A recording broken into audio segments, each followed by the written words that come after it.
பிரதமர் மோடியுடன் செசல்ஸ் ஜனாதிபதி சந்திப்பு.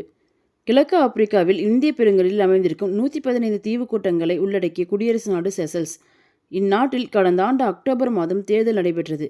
இதில் பேட்ரிக் ஹெர்மைனி வெற்றி பெற்று நாட்டின் ஜனாதிபதியாக பதவியேற்றுக் கொண்டார். இதனிடையே இந்திய செசல்ஸ் இரு நாடுகளுக்கிடையே தூதரக உறவு ஏற்படுத்தப்பட்டு 50 ஆண்டுகள் நிறைவடைந்த நிலையில் பிரதமர் மோடியின் அழைப்பை ஏற்று பேட்ரிக் ஹெர்மைனி இந்தியா வந்துள்ளார். 6 நாட்கள் பயணமாக பேட்ரிக் ஹெர்மைனி கடந்த 5ஆம் தேதி இந்தியா வந்தார். விமானம் மூலம் வந்த பேட்ரிக் ஹெர்மைனி சென்னை, மும்பையில் பல்வேறு நிகழ்ச்சியில் பங்கேற்றார்.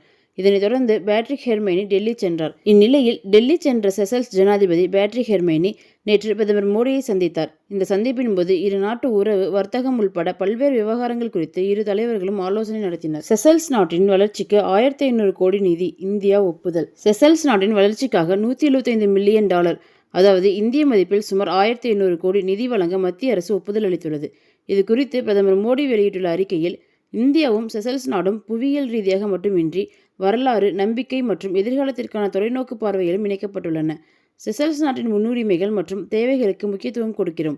அந்த வகையில் செசல்ஸ் நாட்டின் வளர்ச்சிக்காக இன்று $175 மில்லியன் அமெரிக்க சிறப்பு பொருளாதார தொகுப்பை அறிவித்துள்ளோம். இந்த தொகுப்பு சமூக வீட்டு வசதி, இயக்கம், தொழில் பயிற்சி, சுகாதாரம், பாதுகாப்பு மற்றும் கடல்சார் பாதுகாப்பு போன்ற துறைகளுக்கான உறுதியான திட்டங்களை ஆதரிக்கும். இந்தியா செசல்ஸ் உறவுகளின் மிகப்பெரிய பலம் நமது மக்களுக்கிடையிலான உறவுகளாகும்.